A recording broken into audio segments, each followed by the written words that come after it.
भाई machine learning का 2023 का पेपर देखा तूने? भाई बहुत टफ पेपर था, न्यूमेरिकल भी थे उसमें तो। Hi everyone, this is your friend Vector coming back with another interesting and amazing video.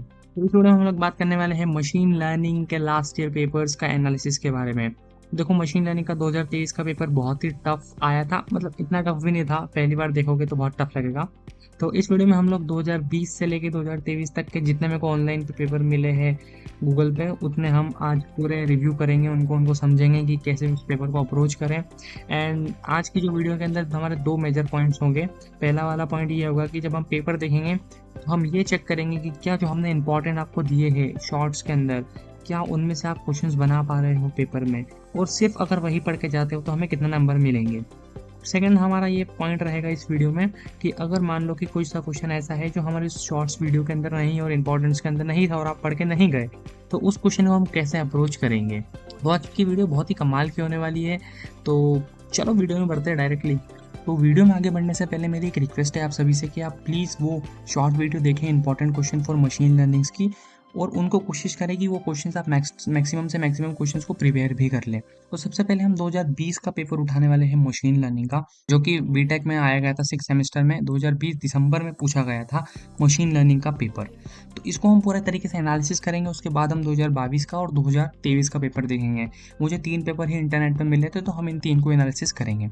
तो सबसे पहले हम इसके ही क्वेश्चन में बात करते हैं। सबसे पहला क्वेश्चन, पहले क्वेश्चन का अगर फर्स्ट पार्ट अगर आप देखोगे तो क्वेश्चन पूछा गया है कि मशीन लर्निंग क्या होती है, और उसका एक एग्जाम्पल देना है, जो कि हमारे इंपॉर्टेंट क्वेश्चन का क्वेश्चन नंबर यूनिट 1 का फर्स्ट क्वेश्चन ही था।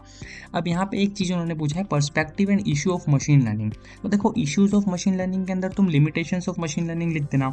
अब अगर पर्सपेक्टिव ऑफ मशीन लर्निंग की अगर बात करें, तो पर्सपेक्टिव ऑफ मशीन लर्निंग का मतलब कुछ नहीं होता है, आपको अप्रोच लिखना है मशीन लर्निंग का। इसमें आप लीनियर रिग्रेशन के बारे में लिख सकते हो, न्यूरल नेटवर्क के बारे में लिख सकते हो, लॉजिस्टिक रिग्रेशन, क्लासिफिकेशन, उन सारी चीज़ों के बारे में लिख सकते हो। तो यहाँ से मैं मान के चल रहा हूँ कि फर्स्ट क्वेश्चन आप इजीली बना लोगे। अब सेकंड क्वेश्चन की बारी आती है। फर्स्ट का अगर बी पार्ट देखें हम, तो क्वेश्चन आता है कि what is the role of preprocessing of the data, और उसको हम क्यों करते हैं। चलो इस क्वेश्चन पे आते हैं, लेकिन उससे पहले हम ये पढ़ते हैं कि एक्सप्लेन अनसुपरवाइज्ड मॉडल। तो अनसुपरवाइज मशीन लर्निंग तुम जानते हो, मशीन लर्निंग का सेकंड टाइप होता है, जो कि बहुत ही इंपॉर्टेंट क्वेश्चन है फर्स्ट यूनिट से, और हमने इसको आपको दिया भी है। तो यहाँ से ये सेकंड वाले क्वेश्चन का, मतलब फर्स्ट क्वेश्चन के बी वाले पार्ट का जो सेकंड वाला हिस्सा है, ये तो आप इजीली बना पाओगे। अब बात करते हैं प्री प्रोसेसिंग वाला चक्कर क्या है। तो प्री प्रोसेसिंग ऑफ डाटा भी आपको शॉर्ट नोट में यूनिट 1 में हमने दिया था कि प्री प्रोसेसिंग, जैसे कि हम हमारे मशीन लर्निंग के मॉडल को ट्रेन करते हैं, तो उससे उसको डाटा फीड करना होता है। तो उसको डेटा फीड हम जब करते हैं तो पहले उस डेटा को प्री प्रोसेस करते, उसको फिल्टर आउट करते, उसको ट्रांसलेट करते, तो वो वाला आपको यहाँ पे लिखना है। तो शॉर्ट नोट में आपको ये क्वेश्चन भी दिया गया था। तो मैं मान के चल रहा हूँ ये दोनों ही क्वेश्चन आप बहुत ही ईजिली से बना पाओगे, तो बहुत ही ईजी रहेंगे। तो यहाँ से आपके 14 मार्क्स तो आप इजीली ले पाओगे। तो मैं मान के चल रहा हूँ कि फर्स्ट क्वेश्चन आप पूरी तरीके से कर लोगे। अब हम बात करते हैं क्वेश्चन नंबर सेकंड के फर्स्ट वाले की। तो क्वेश्चन नंबर सेकंड का जो फर्स्ट क्वेश्चन है वो है लीनियर रिग्रेशन। लीनियर रिग्रेशन हमारा again types of machine learning में जो सुपरवाइज मशीन लर्निंग होती है उसका ही पार्ट है, और एग्जाम्पल दे देंगे। और यहाँ उन्होंने पूछा है hypothesis function in machine learning. तो मैंने आपको शॉर्ट नोट में दिया था हाइपोथेसिस फंक्शन एंड टेस्टिंग, तो वो आप यहाँ इजीली लिख दोगे, तो हमारा ए वाला पार्ट भी है वो इजीली कवर हो जाएगा। अब हम बात करते हैं क्वेश्चन नंबर सेकंड के सेकंड वाले पार्ट की। तो यहाँ उन्होंने आपसे पूछा है कि परसेप्ट्रॉन क्या होते हैं, बैक प्रोपोगेशन क्या होता है, सिग्मोइड फंक्शन क्या होता है, और डिफ्रेंशिएट करना है आपको क्लासिफिकेशन रिग्रेशन में। तो एक क्वेश्चन के अंदर उन्होंने काफ़ी सारी चीज़ें पूछ ली है। तो देखो, डिफ्रेंशिएट तो आप बहुत ईजिली कर पाओगे, डिफ्रेंशिएट बिटवीन क्लासिफिकेशन और रिग्रेशन तो तुम बहुत आसानी से बना पाओगे, क्योंकि इसमें कुछ भी नहीं है। क्लासिफिकेशन और रिग्रेशन क्या होता है, सुपरवाइज और सुपरवाइज मशीन लर्निंग के दो टाइप हैं। इन दोनों में एक में कंटिन्यूस डाटा होता है और एक में डिस्क्रीट डाटा के हम बारे में बात करते हैं। तो ये इजीली आप यहाँ से ये वाला पोर्शन तो कर लोगे। सिग्मोइड फंक्शन मैंने आपको यूनिट 2 में सबसे इंपॉर्टेंट क्वेश्चन रेड कलर में मार्क करके दिया था, तो ये वाला क्वेश्चन भी आप बना लोगे। अब बैक प्रोपोगेशन भी तुमको मैंने दिया था कि बैक प्रोपोगेशन जरूर पढ़ना, इसका न्यूमेरिकल भी आ सकता है। तो ये वाले 3 पोर्शन तो आपके कवर हो गए। अब पर्सपेक्ट्रॉन क्या होता है, ये क्या चक्कर है, ये कौन सा कंसेप्ट आ गया है। तो पर्सपेक्ट्रॉन के अंदर आपको कंसेप्ट लिखना है न्यूरल नेटवर्क का। जो पर्सपेक्ट्रॉन होता है वो एक्चुअली न्यूरॉन्स ही होते हैं आपके न्यूरल नेटवर्क के। तो वो न्यूरल नेटवर्क उसने डायरेक्ट ना पूछ के आपसे परस्पेक्ट्रॉन का कंसेप्ट पूछ लिया, मतलब न्यूरल नेटवर्क का ही आपको कंसेप्ट लिखना है, मतलब न्यूरल नेटवर्क कैसे काम करता है, न्यूरल नेटवर्क में कितनी लेयर होती है, वो सब थोड़ा सा आप लिखोगे। वैसे भी ये 2 मार्क्स का ही है, तो यहाँ से आप ये वाला क्वेश्चन भी बना लोगे। तो मैं मान के चल रहा हूँ कि क्वेश्चन नंबर 2 भी आप अच्छे खासे तरीके से बना लोगे। तो यहाँ से हमारा क्वेश्चन नंबर 1 कंप्लीट है, क्वेश्चन नंबर 2 कंप्लीट है। तो मैं यहाँ से मान के चल रहा हूँ कि यहाँ से भी आपके 14 नंबर कहीं नहीं गए। तो इस पेपर में हमने 2 क्वेश्चन में से दोनों क्वेश्चन सिर्फ हमारे इंपॉर्टेंट पढ़ते हो आप, तो आपको यहाँ से मिल जाएंगे। अब हम बात करते हैं थर्ड क्वेश्चन की। थर्ड क्वेश्चन में लिखा है कि different types of neural network के आपको बारे में बताना है और कॉन्वोकेशन न्यूरल नेटवर्क के बारे में बताना है, जो कि स्ट्रेट फॉरवर्ड क्वेश्चन है। यूनिट नंबर 3 से है न्यूरल नेटवर्क क्या होता है, इसमें CNN तुम लिख देना, RNN चाहो तो लिख देना, और कॉन्वोकेशन न्यूरल नेटवर्क मैंने डीप में पढ़ने को बोला था, यहाँ से वो कवर हो जाएगा। तो थर्ड क्वेश्चन का फर्स्ट वाला पार्ट तो बहुत ही ईजी था, स्ट्रेट फॉरवर्ड क्वेश्चन था। अगेन ये वाला क्वेश्चन आपको देख के लगेगा कि यार ये तो IMP में था ही नहीं, but multi layer perceptron model होता क्या है? अरे भाई, मल्टी लेयर नेटवर्क जो होता है वो न्यूरल नेटवर्क ही होता है, क्योंकि न्यूरल नेटवर्क में ही तो मल्टी लेयर्स होती है। तो यहाँ पे आपको कुछ भी नहीं लिखना है, न्यूरल नेटवर्क के बारे में लिखना है, न्यूरल नेटवर्क लिखो, नंबर कमाओ। तो थर्ड वाला क्वेश्चन तो बहुत ही स्ट्रेट फॉरवर्ड क्वेश्चन, यहाँ से भी आप 14 नंबर कमा पाओगे। तो पेपर में हमने 3 क्वेश्चन पढ़े 2020 वाले, और तीनों ही क्वेश्चन हमारे इंपॉर्टेंट से बिल्कुल बैठ रहे। मैं मानता हूँ कि 2020 का पेपर ईजी है, लेकिन पेपर तो RGB का था। तो चलो क्वेश्चन नंबर 4 पे चलते हैं। तो क्वेश्चन नंबर 4 का ए वाला जो है, उसमें पूछा गया है कि concept of different layers in neural network. Again neural network का क्वेश्चन है कि जो डिफरेंट लेयर्स होती है उसको आपको बताना है, इनपुट लेयर, हिडन लेयर और आउटपुट लेयर। हिडन लेयर को भी थोड़ा आप एलोबरेट करोगे तो आपको अच्छे चांसेस है मार्क्स लाने के। अब यहाँ से उन्होंने सेकंड पार्ट में पूछा है कि कॉन्वोकेशन लेयर क्या होती है, पूलिंग लेयर क्या होती है, लॉस लेयर क्या होती है, और डेंस लेयर, जो कि तुम्हारी कॉन्वोकेशन लेयर्स की जो 4 लेयर्स होती है उनको उसने बेसिकली आपसे पूछ लिया है कि कॉन्वोकेशन न्यूरल लेयर की लेयर्स के बारे में आप बता दो, सबको ब्रीफ में बताना है। तो कॉन्वोकेशन न्यूरल नेटवर्क भी मैंने तुमको बोला था कि बहुत इंपॉर्टेंट है, और न्यूरल नेटवर्क भी बहुत इंपॉर्टेंट है, तो ये भी हमारे इंपॉर्टेंट वाले क्वेश्चन से ईजिली बन जाएगा। तो मैं मान के चल रहा हूँ कि फोर्थ का ये भी आप इजीली बना लोगे। अब बात करते हैं फोर्थ के बी की। तो फोर्थ का जो बी है उसमें आपको थोड़ा सा ऐसा लग सकता है कि ये कौन सा क्वेश्चन आ गया है। तो देखो बहुत ही ईजी क्वेश्चन है, प्रोसेस ऑफ सब sampling input data in neural network. तो सब सैम्पलिंग मैंने आपको शॉर्ट नोट में दिया है कि सब सैम्पलिंग होता है क्या है। मैं एक राज की बात बताऊँ, सब सैम्पलिंग मतलब मैक्स पूलिंग ही होता है। तो मैक्स पूलिंग जो लेयर आपका काम करती है वो सब सैम्पलिंग करता है, ठीक है। तो यहाँ से आपका काम बन गया। अब feature of Keras framework implementation in neural network. तो आपको शॉर्ट नोट में याद होगा, मैंने यूनिट 3 में दिया था कि इम्प्लीमेंटेशन ऑफ न्यूरल नेटवर्क, उसमें टेंसर फ्लो और केरास फ्रेमवर्क के बारे में तो आपको पढ़ने का बोला था। तो केरास फ्रेमवर्क एक्चुअली API होती है जो आपको हेल्प करती है आपके न्यूरल नेटवर्क को बिल्ड करने में। तो यहाँ से ये भी हमारे IMP क्वेश्चन से ही मिलता जुलता क्वेश्चन है। तो क्वेश्चन नंबर 4 का ए भी हम बहुत आसानी से बना लेंगे, क्वेश्चन नंबर 4 का बी भी हम आसानी से बना लेंगे, और मैं मान के चल रहा हूँ यहाँ से भी आप 14 नंबर कमा लोगे। तो 4 क्वेश्चन हमने पेपर के पढ़े, चारों हम बना पा रहे। अब बात करते हैं क्वेश्चन नंबर 5 की। क्वेश्चन नंबर 5 का अगर ये पार्ट आप पढ़ोगे तो recurrent neural network, unit number 4 का सबसे important question recurrent neural network पढ़, आपको बोला था डिटेल में पढ़ लेना, डायग्राम वगैरह बना दोगे। तो यहाँ से ये तो इसको मेरे को देखने की जरूरत नहीं है, आप इसको आँख मीच के बना लोगे। सेकंड क्वेश्चन की अगर बात करें तो एक्टर क्रिटिक मॉडल, याद होगा आपको एक्टर क्रिटिक मॉडल मैंने शॉर्ट नोट के अंदर दिया था, उसके एडवांटेजेस बताने रीइंफोर्समेंट लर्निंग का। अब बहुत सारी साइट्स पे देखोगे तो रीइंफोर्समेंट लर्निंग का ही जो टाइप 3 होता है वो एक्टर क्रिटिक मॉडल होता है, जो कि बहुत ही सिंपल फंक्शनलिटी पे काम करता है। तो इसमें एक एक्टर होता है और एक क्रिटिक होता है। तो क्रिटिक का जो भी फीडबैक होता है उस पर एक्टर अपने नेक्स्ट एक्शंस को परफॉर्म करता है। तो बहुत ही इजी क्वेश्चन है, ये भी हमारे इंपॉर्टेंट से आया हुआ है। तो यहाँ से भी मान के चल रहा हूँ कि ये दोनों क्वेश्चन आप बना लोगे। तो इस पेपर में हमने 5 क्वेश्चन पढ़े और 5 क्वेश्चन बना लिए। तो भाई हम RGP में वैसे भी 5 क्वेश्चन बनाने होते हैं, हमने 5 क्वेश्चन बना लिए। अभी तो 5 क्वेश्चन पढ़े और 5 में से 5 हमने बना लिए। अब छठे क्वेश्चन की ओर बढ़ते हैं। छठा क्वेश्चन है कि रीइंफोर्समेंट लर्निंग क्या होती है और उसका फ्रेमवर्क पढ़ लेना। तो रीइंफोर्समेंट लर्निंग वैसे भी मैंने रेड मार्क में तुमको क्वेश्चन दिया था कि बहुत इंपॉर्टेंट क्वेश्चन है और आने के चांसेस बिल्कुल है। फ्रेमवर्क का मतलब कुछ भी नहीं होता है, एक डायग्राम बनाना है आपको रीइंफोर्समेंट मशीन लर्निंग का। स्ट्रेट फॉरवर्ड क्वेश्चन इजीली बन जाएगा। बात करते हैं बी वाले पोर्शन की, प्रिंसिपल कंपोनेंट एनालिसिस। देखो principal component analysis dimensionality reduction जो है उसका एक टाइप है। मैंने इंपॉर्टेंट जब क्वेश्चन दिया था टाइप में डैश लगा के PCA करके आपको दिया था। तो PCA जो है वो प्रिंसिपल कंपोनेंट एनालिसिस ही है जो कि डायमेंशनलिटी रिडक्शन के लिए आपको हेल्प करता है। तो ये क्वेश्चन भी आप इजीली बना लोगे। तो छठा क्वेश्चन भी डन है भाई। अब बात करते हैं 7वें क्वेश्चन की। तो 7वां क्वेश्चन तो अगेन स्ट्रेट फॉरवर्ड क्वेश्चन, भाई क्यू लर्निंग और सारसा क्या होती है।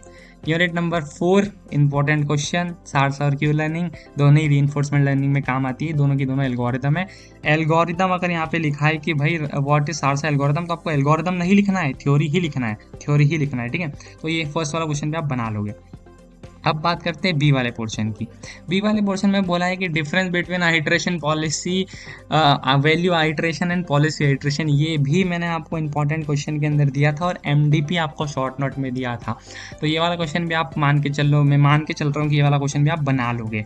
तो बहुत सिंपल गोइंग, ये वाला भी क्वेश्चन हमने पूरा 14 मार्क्स यहाँ से कमा लिए। 7 के 7 क्वेश्चन हमारे इंपॉर्टेंट से बैठेगा इस। अब बात करते हैं क्वेश्चन नंबर 8 जो कि शॉर्ट नोट है। ये तो हम किसी भी दिन कोई से भी टफ पेपर में ये क्वेश्चन तो बना ही लेंगे। देखो आपको दो बनाने हैं, एनएलपी बना लेना, सबसे बेसिक क्वेश्चन है। यूनिट 5 का एनएलपी आपको दिया था, ये बना लो। बेजियन नेटवर्क भी आपको दिया था, बेजियन एल्गोरिथम ही लिखना है इसके अंदर, ये आप बना सकते हो। या फिर मैंने कंप्यूटर विजन आपको एक क्वेश्चन दिया था यूनिट 5 से। कंप्यूटर विजन का मतलब कुछ भी नहीं होता है, एप्लीकेशन ऑफ मशीन लर्निंग आपको लिखना है। बिल्कुल सिंपल। 8वां क्वेश्चन भी हमने पेपर का बना लिया। 8वें का चलो ए वाला पार्ट था, तो ए वाला पार्ट हमने इजीली बना लिया। अब बात करते हैं 8वें क्वेश्चन का बी वाला part. Explain the concept and role of support vector machine. भाई ये पेपर हमने फोड़ दिया है, सपोर्ट वेक्टर मशीन यूनिट 5 का सबसे इंपॉर्टेंट क्वेश्चन है। ये अगर पेपर में नहीं आया तो बहुत बुरा लगेगा। तो ये पूरा पेपर में बोल रहा हूँ, पूरा पेपर हमने बना लिया। सारे क्वेश्चन हमारे दिए हुए इंपॉर्टेंट में से आए हुए, एक भी क्वेश्चन बाहर नहीं गया है।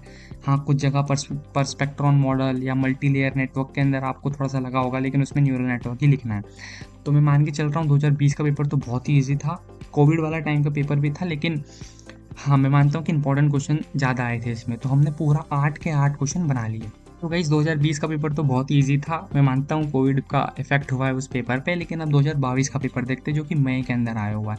थोड़े से पेपर की प्रिंट क्वालिटी में कोई ऐसी मिली इंटरनेट पे तो ठीक है, थोड़ा कंसिडर कर लेना।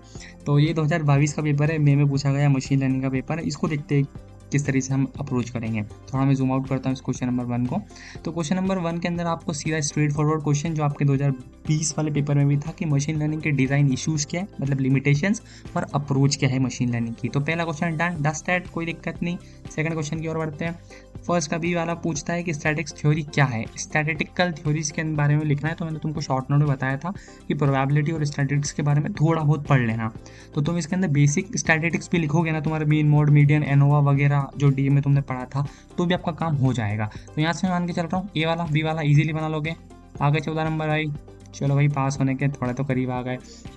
अब बात करते हैं क्वेश्चन नंबर 2 की। तो क्वेश्चन नंबर 2 थोड़ा सा अगर आप पढ़ोगे तो पहली बार देख के आपको लगेगा कि भाई ये क्या क्वेश्चन दे दिया, ट्रेनिंग एंड टेस्टिंग क्या होता है। तो वैसे मैंने तुमको शॉर्ट नोट में दिया भी था कि ट्रेनिंग और टेस्टिंग होता क्या है। ट्रेनिंग एंड टेस्टिंग के बारे में थोड़ा सा पढ़ लेना। देखो अगर ये क्वेश्चन में इंपॉर्टेंट नहीं भी था तो आप इजीली बना सकते थे इस क्वेश्चन को। ट्रेनिंग डाटा और टेस्टिंग डाटा में डिफरेंस क्या होता है। जब हम हमारे मॉडल को ट्रेन कर रहे होते, जब उसको जो हम इनपुट फीचर्स प्रोवाइड करते हैं, वो होता है training data at the time of training. वो टेस्टिंग डेटा वो होता है कि तुम्हारा मॉडल को आपने प्रिपेयर कर लिया, आपका मॉडल तैयार है, उसके बाद उसको कुछ टेस्ट केसेस दिए जाते हैं कि क्या ये एक्चुअली सही काम कर रहा है या नहीं कर रहा है। उस केस में जो डेटा फीड किया तो उसको टेस्टिंग डेटा बोलते हैं। तो इजीली आप इसको मन से भी लिख सकते थे और वैसे हमने शॉर्ट नोट में इसको कवर किया भी था। अब अगला क्वेश्चन जो आता है सेकंड का बी पार्ट, वो है ग्रेडियंट डिसेंट। तो मैंने बोला था ग्रेडियंट डिसेंट एल्गोरिथम पूरा अच्छे से कर लेना, यूनिट नंबर 2 में आपको दिया था। यूनिट नंबर 2 से वैसे भी 2 ही इंपॉर्टेंट क्वेश्चन है, एक्टिवेशन फंक्शन और एक gradient descent. Gradient descent algorithm जो है आपकी बैक प्रोपोगेशन में यूज होती है। तो सेकंड वाला क्वेश्चन भी आपका कंप्लीट है। अब बात करते हैं सेकंड क्वेश्चन भी हो गया, मतलब 14 नंबर यहाँ से भी कमा लिए अपन ने। तो 28 नंबर हमारे अभी तो टोटल आ चुके हैं। अब बात करते हैं क्वेश्चन नंबर 3 की। तो क्वेश्चन नंबर 3 अगेन यूनिट 2 से पूछा गया क्वेश्चन है, right algorithm of back propagation. तो एल्गोरिथम का मतलब ये नहीं कि आप कोड लिखने लग जाओ पाइथन में, बिल्कुल नहीं। बैक प्रोपोगेशन के एल्गोरिथम मतलब आपको थ्योरी लिखना है बैक प्रोपोगेशन की, कि न्यूरल नेटवर्क में बैक प्रोपोगेशन हम लोग क्यों इस्तेमाल करते हैं। ठीक है, इजीली बना लोगे, बहुत इजी है। सेकंड 2020 में पूछा हुआ question PCA, principal analysis component, जो कि क्या है आपका, किसका है, डायमेंशनल रिडक्शन का टाइप है। बिल्कुल डायमेंशनल रिडक्शन का टाइप है। तो यहाँ से भी मान के चल रहा हूँ दोनों क्वेश्चन आप बना लोगे, इजी क्वेश्चन थे। यूनिट 2 यूनिट 3 का मिक्सचर था। तो 3 क्वेश्चन हमने पेपर में बना लिए और बधाई हो, आप 2022 के पेपर में भी पास हो चुके हो। अब बात करते हैं question number 4, straightforward question. Reinforcement learning क्या होती है। स्ट्रेट फॉरवर्ड 7 नंबर सीधे पॉकेट में। Second question locally weighted linear regression. देखो लोकली वेटेड से घबराना मत, लीनियर रिग्रेशन के बारे में जो आता है लिख देना, डन एंड डस्टेड। बिना सोचे समझे इस लोकल वेटेड को बिना कुछ सोचे समझे सिंपल आप लीनियर रिग्रेशन के बारे में लिखो, कोई नंबर काट ले तो मेरे को बोलना। 4 क्वेश्चन स्ट्रेट फॉरवर्ड पेपर के, डन एंड डस्टेड। 4 क्वेश्चन हमने बना लिए। अब बात आती है क्वेश्चन नंबर 5 की। तो क्वेश्चन नंबर 5 में कभी भी आपको इंपॉर्टेंट में दे ही नहीं सकता, क्योंकि ये क्वेश्चन मतलब जनरल क्वेश्चन पूछ लिया उसने कि मॉडल सिलेक्शन होता क्या है मशीन लर्निंग में, लेकिन आप बहुत ईजिली इस क्वेश्चन को क्रैक कर सकते हो। मैंने भी आज तक नहीं पढ़ा इस क्वेश्चन को, तो अब क्या करें। देखो मशीन लर्निंग के अंदर क्या होता है कि डिफरेंट टाइप्स ऑफ मॉडल आप depending upon your algorithm, depending upon your need, आप डिफरेंट टाइप्स के मॉडल को सिलेक्ट करते हो कि यार भैया मैं ये वाला मॉडल इस्तेमाल करूँ या वो वाला मॉडल इस्तेमाल करूँ, कि लीनियर रिग्रेशन अप्लाई करूँ, कि न्यूरल नेटवर्क में ले लूँ, कि रैंडम फॉरेस्ट में ले लूँ। तो किस तरह का मॉडल सिलेक्शन होता है, एक मशीन लर्निंग की एक प्रोसेस है। तो यार डिपेंडिंग अपॉन द नीड आप आपका मॉडल चूज़ करते हो, और ऐसे करके कुछ एडवांटेज डिसएडवांटेज बता के एक एग्जांपल लेके आप इस क्वेश्चन को बना सकते हो। तो ये क्वेश्चन नहीं भी बनाओगे तो कोई दिक्कत नहीं, 4 क्वेश्चन हमने पेपर में बना ही लिए, कोई दिक्कत वाली बात नहीं। नीचे क्वेश्चन नंबर 8 तो हम वैसे भी बना ही लेंगे। चलो, तो MDP straight forward short note में दिया था, यहाँ से बन जाएगा। तो ये दोनों क्वेश्चन, ये वाला 5th का ए वाला आप मन से लिख दोगे कॉमन सेंस, और बी वाला आपको दिया ही था तो आप ये भी बना लोगे। क्वेश्चन नंबर 6 पे आते हैं। 6ठा क्वेश्चन दिया हुआ है भैया क्यू लर्निंग। क्यू लर्निंग 2020 में भी आया था, 2022 में भी आया है, और मैं तो बोल रहा हूँ 2023 में भी आएगा। क्यू लर्निंग यहाँ से बिल्कुल ईजिली बना लोगे। चलो 6ठे का बी देखते हैं। 6ठे का बी ये रहा। पूछा गया है कि भैया बेस थ्योरम बता दो। यूनिट 5 का शॉर्ट नोट में आपको दिया था। शॉर्ट नोट में क्या दिया था, मतलब इंपॉर्टेंट है, बेसिक थ्योरम आप बना लोगे। एग्जांपल देना एक बेस थ्योरम का, स्पैम डिटेक्शन दे देना, डन एंड डस्टेड। तो ये वाला क्वेश्चन बना लिया, तो 4 ऊपर से बना लिए थे। 6ठा वाला क्वेश्चन हमारा 5 question done and dusted. Paper में पूरे 5 क्वेश्चन हमने बना दिए हमारे इंपॉर्टेंट से। चलो अब थोड़ा सा आगे बढ़ते हैं क्वेश्चन नंबर 7वें की ओर। Question number 7 support vector machine, unit 5 का सबसे इंपॉर्टेंट क्वेश्चन। बिना देखे आपको SVM मिले छाप देना, बिल्कुल छाप देना। अगेन आपको बेसियन लर्निंग दे दिया है और उसका इंपैक्ट क्या है मशीन लर्निंग पे। 2 बार बेसियन थ्योरम आ चुकी है, लिखो मस्त एकदम यूनिट 5 से। तो ये वाला क्वेश्चन भी हमारा डन एंड डस्टेड। तो हमने 6 क्वेश्चन बना लिए पेपर में। मैं मान के चल रहा हूँ कि वो 5th वाला क्वेश्चन MDP वाला हमने नहीं किया है, तो भी हमने 6 क्वेश्चन बना लिए। शॉर्ट नोट पूछे गए हैं भाई, सारे के सारे शॉर्ट नोट एक बार देख लिया करो कि सारे लिखने या 2 लिखने हैं। तो सारे के सारे लिखने हैं। देखो कॉन्वेक्स ऑप्टिमाइजेशन यूनिट 1 में आपको दिया था, ऑप्टिमाइजेशन एल्गोरिथम होती है जो आप यूज़ करते हो। मल्टी लेयर नेटवर्क में आप क्या लिखोगे तुमको समझ में आ चुका है, न्यूरल नेटवर्क लिखना है और कुछ भी नहीं। Attention model, attention model unit number 3 का आपको शॉर्टकट में दिया गया मॉडल था, कुछ भी नहीं होता है भाई, बहुत सिंपल अटेंशन मॉडल होता है। ऐसा मॉडल जो सिर्फ इंपॉर्टेंट चीज़ों को ही, इंपॉर्टेंट टास्क को ही लिसन करे, बाकी अवॉइड कर दे सारी चीज़ों को, वो होता है अटेंशन मॉडल। फॉर एग्जाम्पल जैसे कि तुम बहुत बड़ी पार्टी में खड़े हो और तुम्हारे दोस्त के साथ खड़े हो, तो पीछे से बैकग्राउंड नॉइस बहुत सारी आ रही है, लेकिन तुम सिर्फ फोकस करते हो तुम्हारे दोस्त की नॉइस पे, तुम्हारे दोस्त की बातों पे। तो वो क्या है, अटेंशन मॉडल है। सिर्फ तुम अटेंशन किसको दे रहे हो, तुम्हारे दोस्त को। तो ये अटेंशन मॉडल है। इसमें देख लेना भाई इसके एडवांटेज डिसएडवांटेज क्या है वगैरह वगैरह, कहाँ यूज़ होता है, तो ये वाला क्वेश्चन बन जाएगा। NLP तुमको बोले थे यूनिट 5 से पढ़ लेना, natural processing unit, natural language processing, तो यहाँ से बन गया। ये भी 14 नंबर स्ट्रेट फॉरवर्ड तुमने पॉकेट में ले लिए, तो थोड़ा कॉन्फिडेंस आ रहा होगा। 2020 का पेपर हमने फोड़ दिया, 8 क्वेश्चन बना लिए। 2022 में से हमने नियर अबाउट 7 साढ़े 7 क्वेश्चन बना लिए। तो अब तुम समझ में आ रहा होगा कि इतना टफ भी नहीं है, और अभी तक एक भी सिंगल न्यूमेरिकल नहीं आया है मशीन लर्निंग में। मैं मानता हूँ 2023 वाले पेपर में न्यूमेरिकल है, लेकिन चांसेस कम है कि 2024 में वो न्यूमेरिकल आए। तो 2020 डन, 2022 डन। अब बारी आती है सबसे इम्पोर्टेंट इस वीडियो के सेगमेंट की, 2023 का पेपर।